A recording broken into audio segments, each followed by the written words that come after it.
Hey, this is Agent M here. This is Smad890, and I'm going to show you guys an in-depth look on Ghostbusters, the video game, and this is the DS port that we're looking at right here. I'm going to be playing on Agent K's DS Lite for this video, as I could not find my 3DS. So let's get on to the review.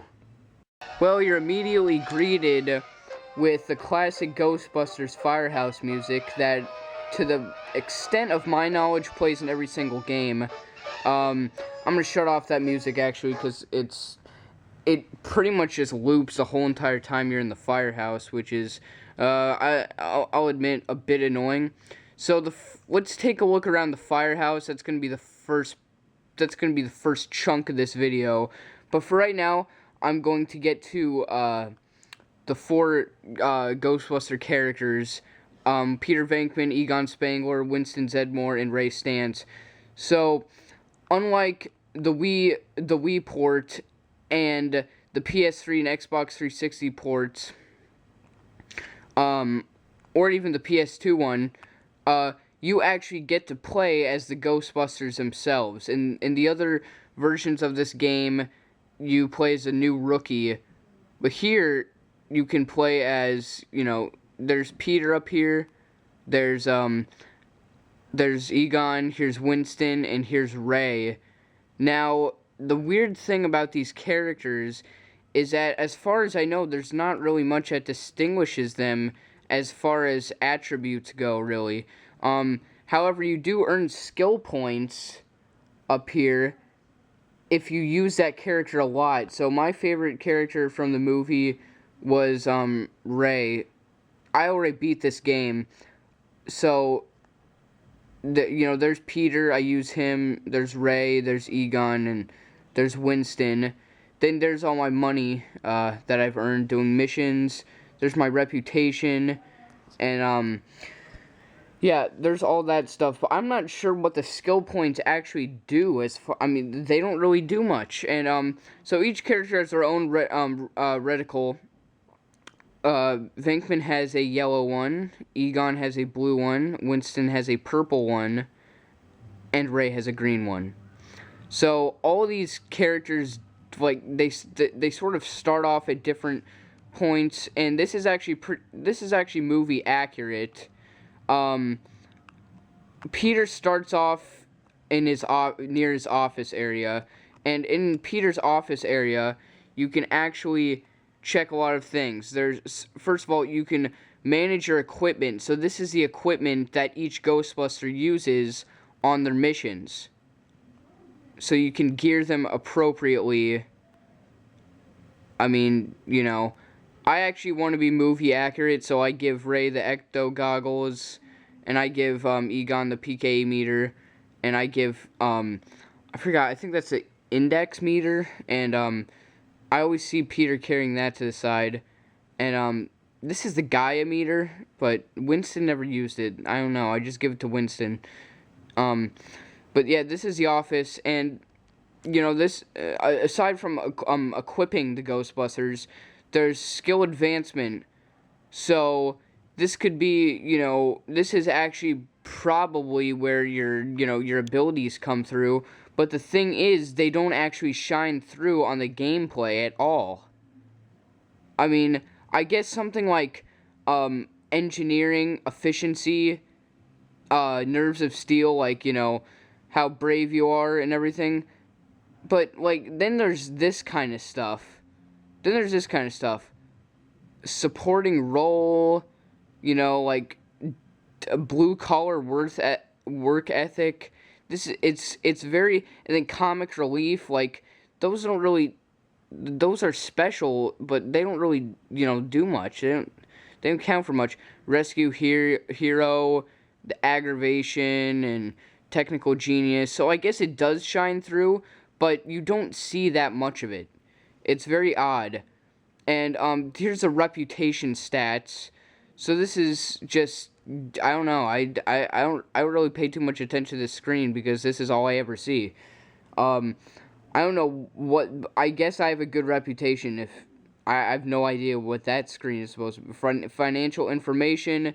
This is how much you spend on, you know, all your stuff, and I don't get that one too much. I mean, I guess it's like sort of a budget, but this isn't Sims or anything. This is like, you know, it's kind of weird actually. This is not. Yeah. So here's the dashboard, the mission list. You go in here, and at the bottom in red from time to time, and this is always just sort of a random thing. I actually link it back to the Ghostbusters game on NES when you get missions at random. So here's Hotel Hunt. You get paid, you know, for each different type of mission. For these are like the side missions, and then this is the main storyline missions. These are the main storyline missions in red, and yeah, basically you just get paid more for those, and yeah.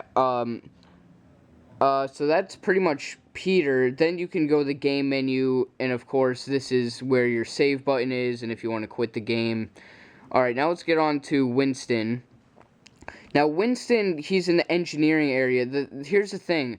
This is actually kind of annoying. Okay, so yeah, you can go for a free drive around the city, which is pretty much pointless unless you want to rack up points getting ghosts on this free drive, because you do actually have a blaster at the top of your Ecto-1, but I don't see too much of a point to it. And also, the Ecto-1 is actually prone to car damage, so you can't crash this thing. You have to be very meticulous when you're driving this thing around the city.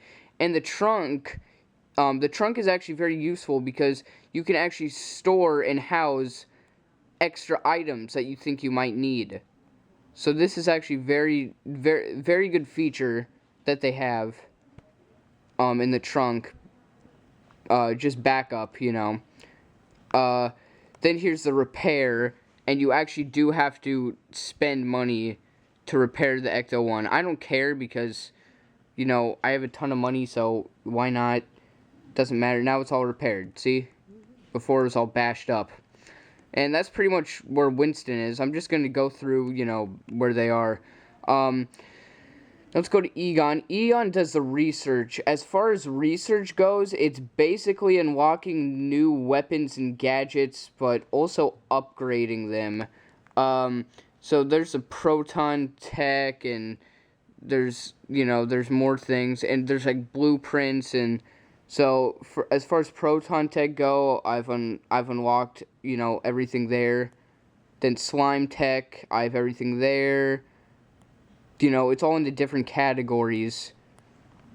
And, detection, like the PKE meter, I've unlocked everything there. Production, basic proofing, and advanced proofing. Mental defense, that's good to have, because some ghosts, actually, when you're on missions, you'll encounter this. Some ghosts actually they cause you to run and flee, so recovery cokes, that's basically just healing and everything. Then there's the different types of traps.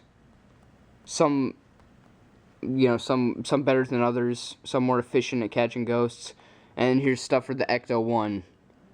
Stuff you can put on it. And then here's miscellaneous. This is where the Ecto goggles go, and the disruptor right there, and the Ecto. So yeah, this is just where everything. That's the research. That's where you unlock all the gadgets, and I've unlocked everything. And there is actually a lot of stuff from the movie in here. Like I said, you see the PKE meter. You do see the Ecto goggles. You see the Gaia meter. You see a lot of things in here. As far as the firehouse goes, it is actually made accordingly. It is modeled accordingly after the movie. Pretty much. There's just, you know, no rooms, really. Like, there's no arcade machines like in the movie. There's like a fridge and stuff, and you can actually go down the poles. I don't really see the point in that. I mean, it doesn't really matter. I mean, why would you stick with one character, you know, going around the firehouse by himself when you can just, you know, switch from different characters? So, Alright, so here's Egon. This is the whole area. Nothing much. Now we get on to Ray. Ray is in production. So what Ray does in production, basically, this is actually where all of the upgrades come. Actually, pretty much. This is just upgrading, and it takes a number of days to upgrade. So, however, there's another thing over here. This actually lets you skip to the next day. I assume by sleeping on this couch or something. It doesn't really matter. But yeah, there we go. It says next day, and this actually lets you skip to the next day. Sort of. I mean, this actually does remind me quite a bit of Sims, because you can skip to the next day in Sims if you wanna get it over with, get the day over with, and just get to work immediately, that kind of thing. So that's actually what this is. If you don't like all the missions that are coming up, if no new missions are coming up, you can skip to the next day. However, there are some negatives when you do this, because your rep does actually decrease if you do not answer missions. If you do not answer the side missions, as many as you can, then your rep actually decreases. When your rep decreases, I'm not exactly sure. You may get, the effect might have something to do with how many missions you do get offered, and how much money, you can get. Now, this is Tobin's Spirit Guide. We actually do hear about this in the movie, and it plays a role in the Wii version of the game, and actually every incarnation of the game. Tobin's Spirit Guide is basically just used to see what ghosts you have encountered, so that you can go back to the firehouse after a mission with this new ghost, and you can, once you see him that one time, you can actually take a look at his weaknesses in this guide, so that in the next mission you'll be better prepared. So here we go in Tobin's Guide. So here's Slimer. Actually, on second thought, this thing doesn't have very much information. Look at this. What are they doing? Don't they have weak points, or I don't care about that. I'm gonna use a stylus, because this is getting pretty tedious using my fingers. All right, so here we go. So there's I don't know what the point of this is actually. A portal. A portal where the ghost world is pushing through into ours. I guess, I don't know, a foul spirit made of black slime. Alright, you know what, on second thought, Tobin's Spirit Guide, this thing is completely useless. I thought that this thing was going to be loaded with all sorts of different things, like their weak points and their abilities and what they do. No, this is, what is that? What's the point of that? Oh my gosh. Yeah, this thing is completely useless. Oh my goodness. Yeah, as you can see, I've encountered a lot of weird creatures. Actually, some of these creatures you only meet in the side missions. Some creatures are more frequent in side missions, actually. He's a boss, not him. Well, he's in one of the missions, one of the main missions. He's a boss. That's in the library. There's a couple of bosses in here, and the bosses you don't really need to know, but, I mean, for the side missions, what if you do need to know that? It's kind of a very bad game design, actually, as far as that goes. So now I'm going to show you, here's a diary. I don't know the point of this diary, really. You know what, now on second thought, alright, this is what the diary is for. It's basically if you want to replay missions. Do you really want to replay missions? I don't. Oh, wait, you don't. You don't even replay the missions. Okay. So this diary is completely useless. Look at this. We've successfully captured Slimer again at Sedgwick. Otherworldly presence was dangerously high. We've got a bad feeling about this. Gozer's defeated again, but what could lure him to our world this time? We saved a lady who turned out to be a guest of the curator of the Gozerian exhibit in the museum. Weird. See, okay, I guess this is to propel the story, and, I get it because there actually is no voice acting in this game because it's, it's DS. But still, I mean, I think they get enough of the story done with just the text and everything. I don't get why they need this diary. But as you can see, the first mission is Sedgwick Hotel. That's the same with every single incarnation of this game. Then it goes on to Times Square, same as every other game. Library, same as every other game. The boss is a bit different in this one though. Because in the Wii version it's a giant serpent-like creature, and as far as I know, yeah, same in the PS3 and Xbox. The museum is actually the same as the 360 version and stuff. It has some like huge crime boss called the Chairman, and I remember, dude. All right, first of all, these missions are extremely hard, extremely hard. I cannot tell you enough how hard some of these missions are. So this museum mission is so hard. So then we go down to the sewers, and there's the Chairman again. This one was also extremely hard. I barely got past it. Then the Sedgwick 2 I was stuck on this one for so long, and I finally get past it. Then I go to Watery Grave, and that's no better. In fact, that's even worse. And the last one, you're in the graveyard, just like every other game. And that one is actually one of the hardest video game stages I have ever played. You have to maintain every single Ghostbuster, keep him in good health, and get him to one. It's just a huge puzzle, and it's very difficult, actually. It's very difficult. This game does have some puzzle aspects. It's not all just running around shooting ghosts. I mean, as far as the missions go, that is what most of it is. You're just going around shooting the ghosts and getting all of them.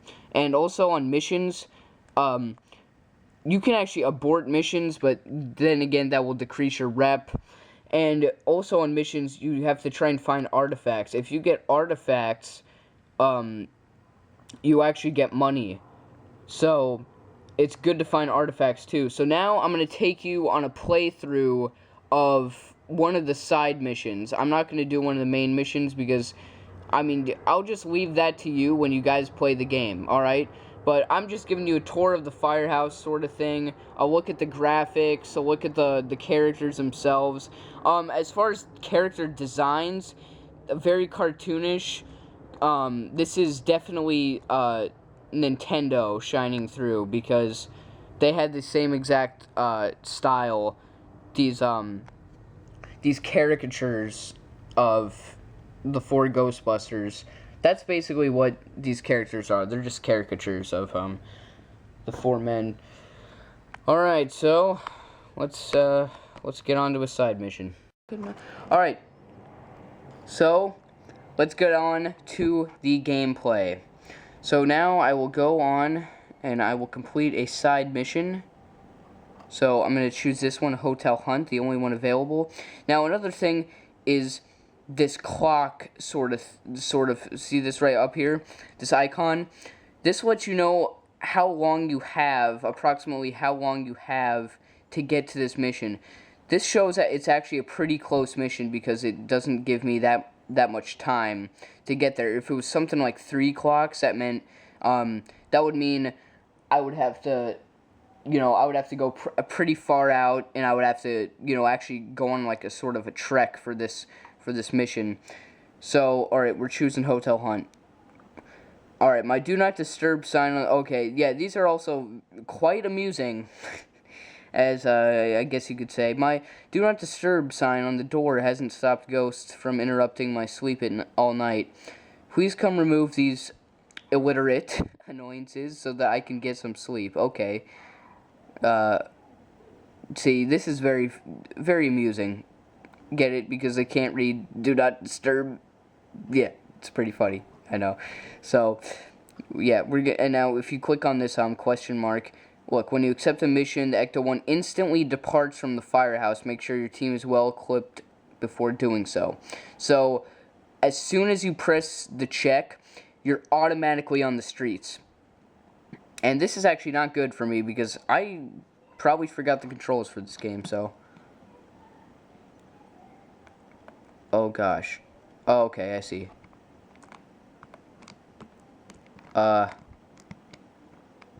Just, how do you accelerate?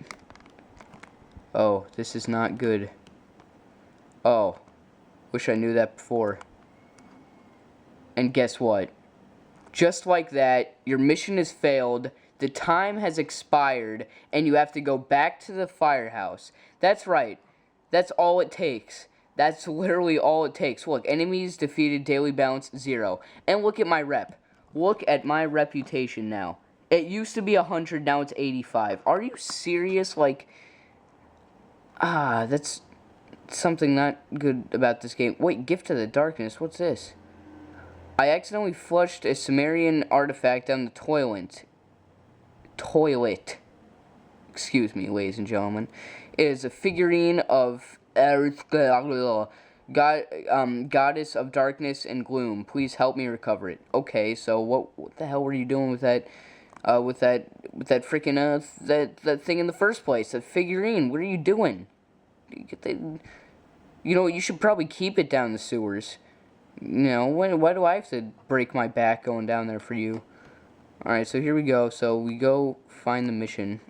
Now, I seem to remember shortcuts and stuff. Like, you can cut through the bushes and all sorts of crap. This is what I used to do. Because I just didn't want to go around and waste time. But this is already wasting enough time as it is. Alright, so let's go through here. Oh, come on. Am I really going to miss this one, too?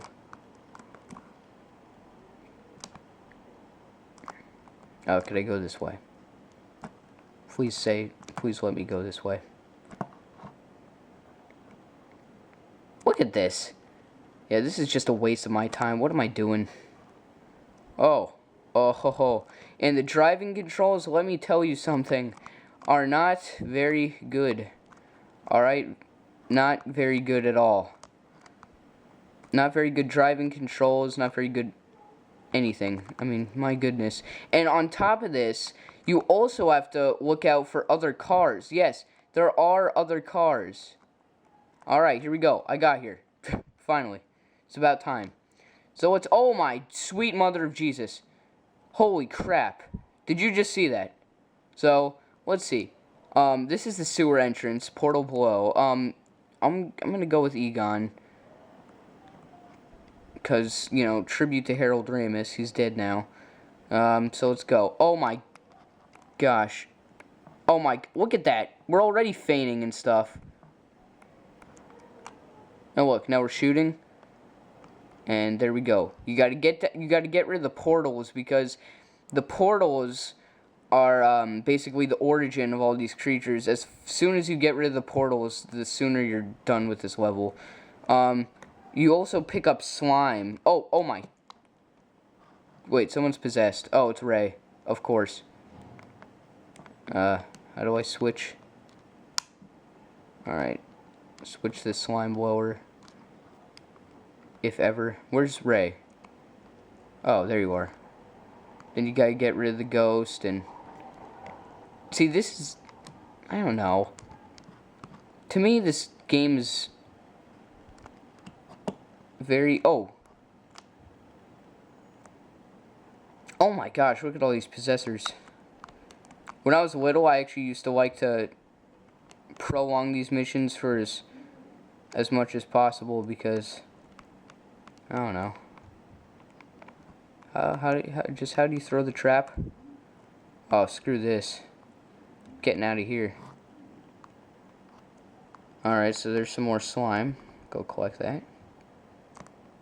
Jeez, this place is loaded. Alright, so all gates are closed. Look at that. Look at that. So look, mission completed. What do I earn? I earn 22 rep. Winston gets an ability, I assume. 1740 cash. 154 in slime, and there's 22 and 5 Ghostbuster points. I have no idea what that is. So now that Do you want to sacrifice reputation for money? Do I want to? Yes, I do. I'm just kidding. No, I don't. It's always better to have a good rep. Yeah, that's right. Alright, so now that we have a good rep, enemies defeated 5. Daily balance 1740. And there you have it. A mission on Ghostbusters. Okay. Alright, now I'll get on to maybe some complaints. I don't know. Alright, I love Ghostbusters as much as the next guy. In fact, I've grown up with it, and I love Ghostbusters more than... I just love it, okay? And I was the only person at my school who knew that Harold Ramis died, and I was pissed off that day because nobody knew. And, I mean, I love Ghostbusters, and to use wrestling terms, I'm such a huge mark. I'm always sticking up for it.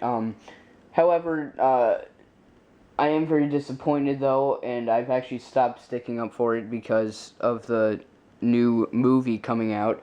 I don't really have that much of a problem that it's going with girls as Ghostbusters. I'm just ashamed that none of the original guys are gonna be in it, and that it's gonna have that modern sense of humor that I hate these days. It's just so terrible. I hate modern humor.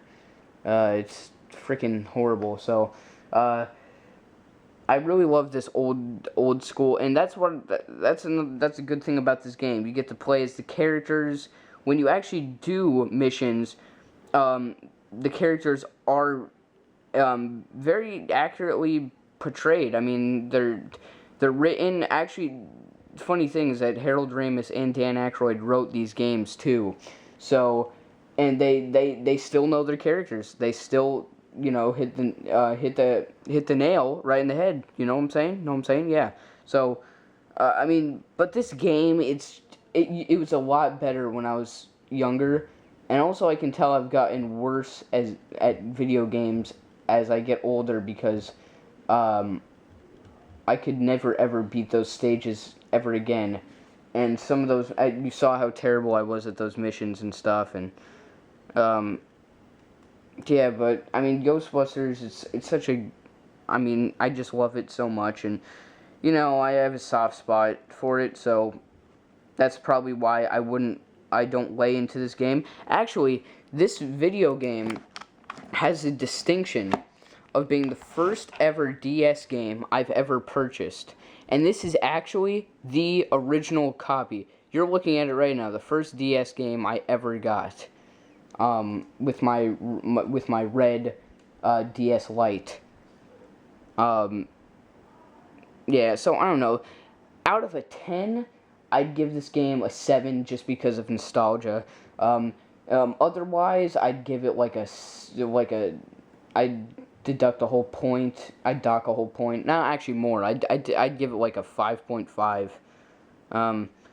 Because it's just not too good, and in comparison to the 360 and PS3 versions, like any of the PS2 version, the Wii version, I mean, obviously inferior to the 360 and, PS3 versions.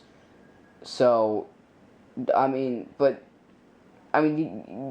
sometimes you gotta sacrifice better gameplay for better graphics, but the thing is, the gameplay in this is definitely not as good as any of the home console versions. And the Wii version and the PS2 version, the gameplay isn't as good at all in comparison to the PS3. So, better gameplay and better graphics. So, but then again, this is a handheld console. This is a handheld console port. And as far as that goes, I think they did a pretty good job considering that it's a handheld. They actually did get a lot of the Wii version crammed into this tiny little cartridge on DS. So I applaud them for that, as far as that goes. But yeah, I'm saying 7 out of 10, but that's just me. Thank you guys for watching this video. I really appreciate it. We'll try to upload more. We're branching away from House of the Dead pretty much because we feel that there's not as much source material for House of the Dead to center a whole channel, around House of the Dead. So we're not doing that, actually. But it's not all going to be focused on House of Dead. Other game reviews coming up soon, and actually, maybe even action figure reviews, because I have quite the collection. So, thank you guys for watching, and, trying to come up with a good Ghostbusters quote for this one.